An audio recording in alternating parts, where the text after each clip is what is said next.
Hello everyone and welcome to SharpTrad, where we help you make wiser and smarter study abroad decisions. So study abroad has changed. A few years ago, the discussion used to be which country should I go to, whether it should be US or UK or Canada or New Zealand or Australia. But as of today, a new question is popping up into the minds of students whether I should study abroad or not. And I don't think that this question, if it's popping into your mind, if there's anything wrong with that, because this is a very important question to answer. Study abroad is not the right thing to do for everyone. For certain people, yes, it can be life-changing in a positive way, and for certain people, it can be life-changing in the most negative way possible, leaving them with lakhs and lakhs of education loan debt and leaving them with perhaps a trauma of 2-3 years, struggling and just trying to figure out things, failing to do so. So in today's video, I'm going to talk about in 2026, what's the scenario about studying abroad, what are the different countries and what's happening there, and what should be your take according to your personal circumstances, and based on what do you prioritize, what country should you go to and what should be your overall strategy. So let's dive into the video.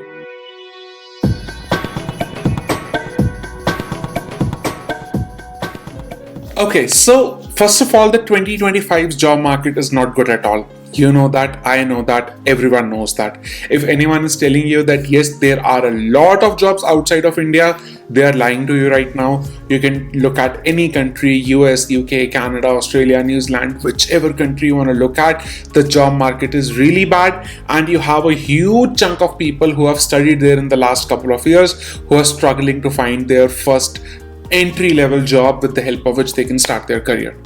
Now, whether you should study abroad or not is going to be dependent upon 4 factors. The first factor is your skill level, the second factor is your finances, the third factor is your connections, and the fourth factor is the choice of your university and the course. Now I'm going to dive deeper into all of these. I had the list written here because I was forgetting the list when I was naming it. So I'm going to start with the first one, which is the skill level. See guys, as of today, what's happening in the job market everywhere is that the job market is extremely saturated. In 2021, 2022, what was happening is that for 100 jobs, there were 50 people.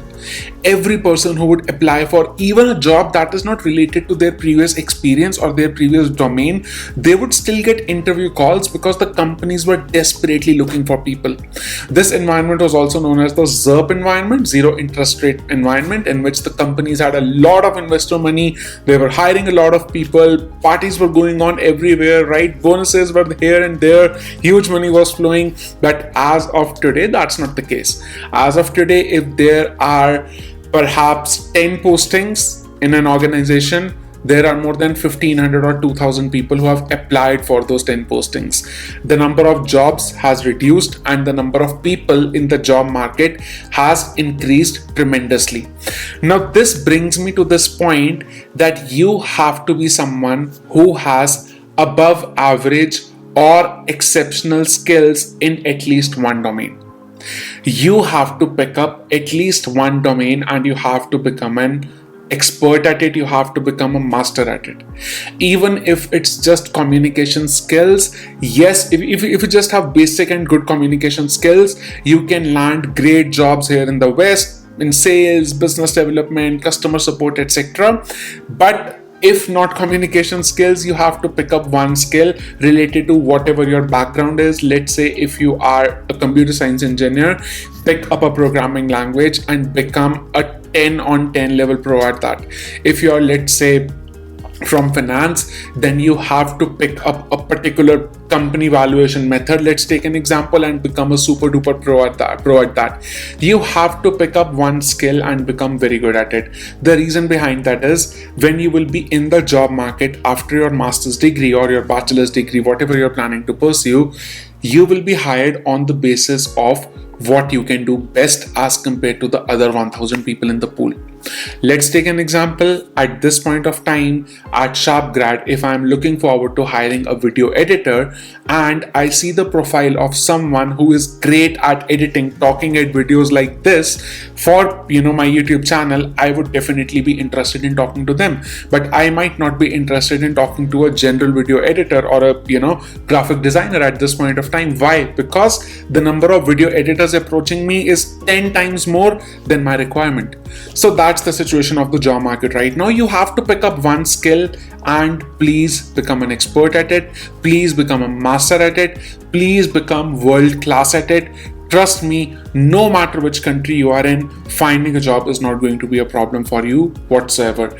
And if you're someone who is not willing to put in the effort towards this, no, you should not study abroad. If you're someone who is willing to put in the effort towards it and ready to start working on it today because it's an ongoing process, yes, study abroad can be a positively life-changing journey for you.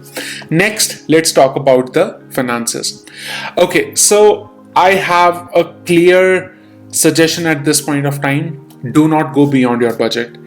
What I have seen is that students make emotional decisions at some times that, oh, I'm gonna spend 1 crore rupees on my masters, or I'm gonna spend 2 crore rupees on my masters. I'm just gonna take an education loan for that.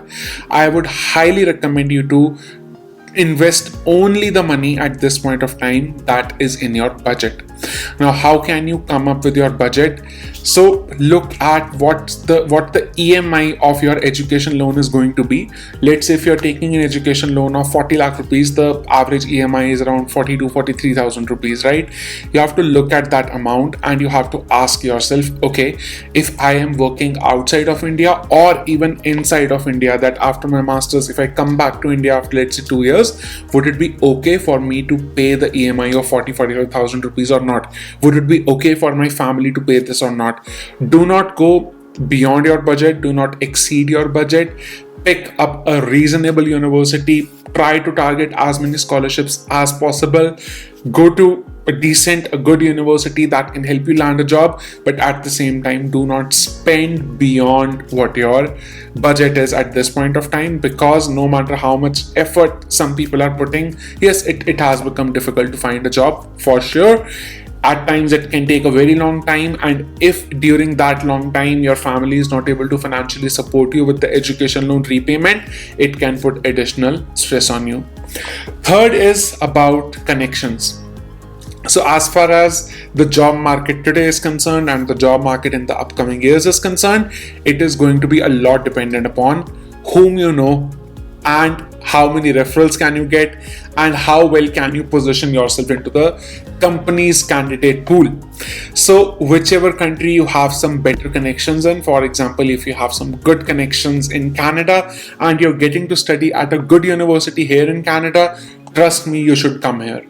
If you have good connections in the UK and you're getting to study at a top university, a good university in the UK, yes, it would be better than you being confused watching videos about, oh, there are no jobs in UK, oh, there are no jobs in Australia.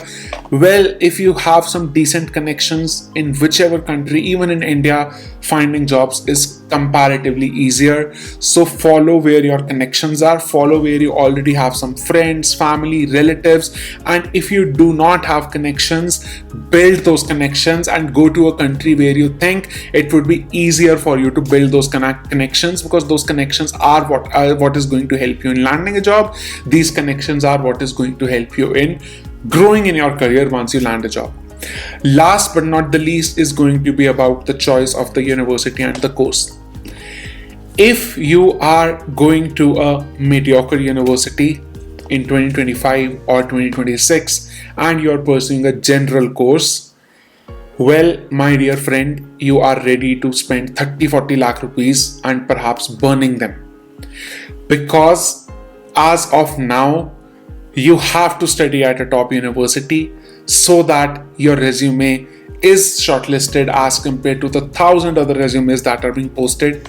You have to pursue a specialized course so that when the employers or the recruiters are looking at your profile, they see you as the expert This fourth point is quite linked to the first one, which is that you need to develop extraordinary or above average skills into something. So the master's degree that you will be pursuing is also aiding you to develop those skills, right? So please focus on choosing a specialization. And I understand that a lot of you, in fact, when I was of your age, perhaps if you're watching this video, you're 21, 22, 23, majority of you, right? Many of you are confused at this point of time. Sir, what is my specialization? I don't know which specialization should I choose, right? So, and during this whole discussion, a common mistake that people make is, what I'm going to do is I'm going to choose a general course, so that once I complete that general course, I will have the option of applying for all kinds of jobs, all jobs, right? That I will apply for every job that is out there. Well, this is where you are actually doing yourself more damage than benefit. Why? Because your resume is not becoming that special resume that the recruiters want to talk to related to that particular job posting, which requires a particular skill, right? I tell my students a story, right? The story is, for example, I have two doctors. Like my hometown is Chandigarh. In Chandigarh, I have two doctors. One of the doctors, he's a general physician.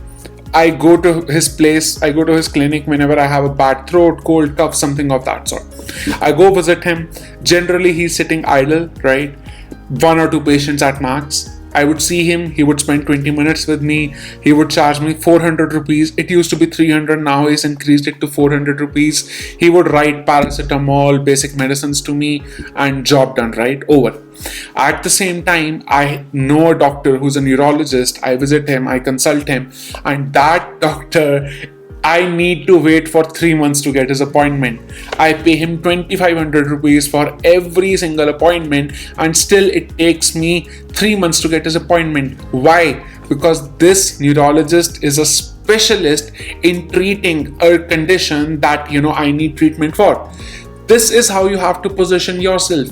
You have to position yourself as the subject matter expert for a particular domain, for a particular skill that the companies would want to position you to do that job. This is how you have to design your journey. So the university that you're choosing, the course that you're choosing, please choose that with a specialization in mind. If you do not have a specialization in mind right now, the link to book the consultation is down there. I will be sharing a simple test with you that you have to take. It helps me analyze your personality. I'm not a psychologist or a therapist or a counselor, but with the help of that, I have been able to identify some good career tracks for a lot of students, worked out well for a lot of students depending upon their personality, what they like, what they do not like, and after identifying that, helping them land into the right universities and the right courses for their personality and for their skills. So if you want to do that, the link is down there in the description. You can click that, book the consultation. I would love to see you. But other than that, please note, studying abroad is not the same as before. You have to be smart, you have to be wise. And where do you come in order to be smart and wise? At Sharpgrad, because we help you make wiser and smarter study abroad decisions. Thank you very much. Subscribe to the YouTube channel. We will keep posting a lot of content like this in the time to come. Bye-bye.